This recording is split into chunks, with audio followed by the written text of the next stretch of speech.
18th Champions League final for the 14-time champions. They've only been defeated a couple of times, and now can Dortmund do something that is rare as far as an occurrence in Champions League football is concerned. Another special night at the Santiago Bernabeu. We witnessed there was a 2-2 match going into the second leg. We saw the visiting team in Bayern Munich take lead at the Santiago Bernabeu, and then Real Madrid did what Real Madrid do. 2 quick goals, a rare error from the German legend in Manuel Neuer, and that was enough for the tide to turn in favor of Real Madrid. Shane Dias, my colleague, joins me on this video as we look forward to just reflecting back what we witnessed yesterday, what I call another Real Madrid classic. Yeah, I mean, at this point, you can't really look at anything what happens in the Santiago Bernabeu and be in any way surprised. Yet it still happens. You look at it like, wait, how did they end up winning that again? But it just happens. It's in the DNA of Real Madrid at this point. Was there at any point, because as neutral, we were both watching the match as neutral, did you at any point feel that this cannot be done? From a Real Madrid perspective, even when they were trailing? No, because again, it was only a 1-goal difference. And I didn't understand personally why it is that Tuchel would take off all 3 of his attackers. Exactly. There was no Harry Kane at one point. No, Kane later on they said he was feeling some discomfort. So that you kind of understand. Okay. And this was done, I think, with 6 minutes of regulation time to be played. Exactly. So Harry Kane was taken off. In comes Thomas Muller. There was no Musiala. Yeah. And I think Sane also was taken off. Sane also. All 3 of them were subbed off, and then that's it, they sit back. And this has actually been a major problem with Bayern. Could you? Because this is something I was thinking to myself. Yes, at that point, Bayern were in the lead. But did they go into the shell rather soon? Because you knew there would be a fair chunk of added time. Yeah. Do you think? I felt so. I felt that, yes, there was 6 minutes of regulation time to be played. But you were also going to be expecting a lot of, attacks. So you wanted to put in some of the defensive players on the field as well. But therein lies the opportunity as well, the pace of a Kane. And Kane, by the way, isn't one of those who really obviously needs to be fed in at all times. He's one of those who can actually create goals by himself as well. So that creative aspect, that pacey aspect of Bayern Munich was gone. And maybe, I think that is where Tuchel really missed it. Yeah, I mean, see, with Tuchel, unfortunately, he's done this a lot, even in this particular season, but he's tried to grind out results. I think now the mentality of grinding out results is pretty much one that's done, especially in the Champions League, where the away goal has no merit whatsoever. So you could score a goal at the Santiago Bernabeu, could score it at the Allianz Arena, it means exactly the same thing. Yeah. It wasn't an away goal kind of system where you knew that if they conceded 1 goal, then it would be a case of, Bayern make it through on away goals or something like that. That wasn't the case. You needed a second goal to, ensure that there was a bit of daylight, because we've seen Real come back from even 2-0 down, 3-0 down in the past. It's nothing new. You needed that second goal. You didn't go for that second goal, and in the end, that's exactly what cost you. And ironically, comes from, of all people, Joselu, who most Premier League fans would remember at one time had a brief stint at Stoke City and then Newcastle United, and was, by the way, woeful in both of those clubs. Now is actually doing pretty well at Real Madrid. It's a squad player. Interesting story, because there's this image of his going viral. Yes, him with his father back in 2022 when he had come down, I think, to witness or support Real Madrid for the final, I think, that year. So yeah, interesting how things have shaped for him.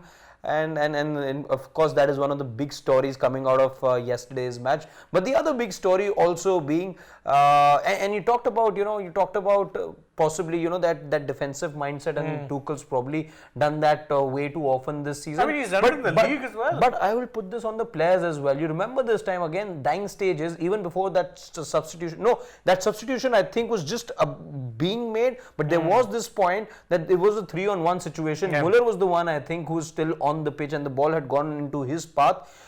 But 3-on-1 situation, I thought they were lackadaisical over there. They were not clinical, Bayern Munich, and that was an opportunity for them to really put the game to bed.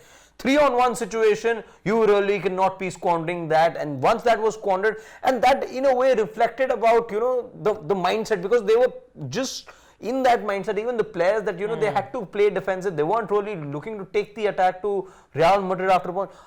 Kudos to them for giving them an equal fight for the longest time. But those 10 minutes, those crucial last 10-15 minutes, that's where Real Madrid really stepped up. As you expected, Bayern Munich gave it up. Yeah, and that's been a problem with Bayern through the season. It's been happening even in the Bundesliga, where they'll be leading and then will end up either drawing the game or losing the game.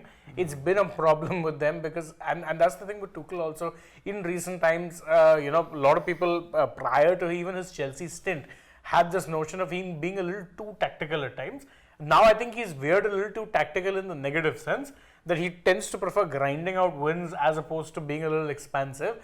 And that's not the ethos of what a Bayern manager should be representing. Certainly not. That's why I think there was always some uneasiness in that particular union, which is why it's ending this summer. But I think it would serve him well to kind of let go of that mentality, because I saw it a lot of the times at Chelsea as well. You'd be leading by 1 goal, he'd pull off an attacker, bring on a midfielder or a defender. I expect that from Mourinho. I don't expect that from Tuchel. So it was a bit baffling. They could have gone for a second goal, get that second goal, then the match is done. They didn't get the second goal. Real Madrid do Real Madrid things, and now up against probably the biggest underdog in recent times when you're looking at it, a Borussia Dortmund. Ugh.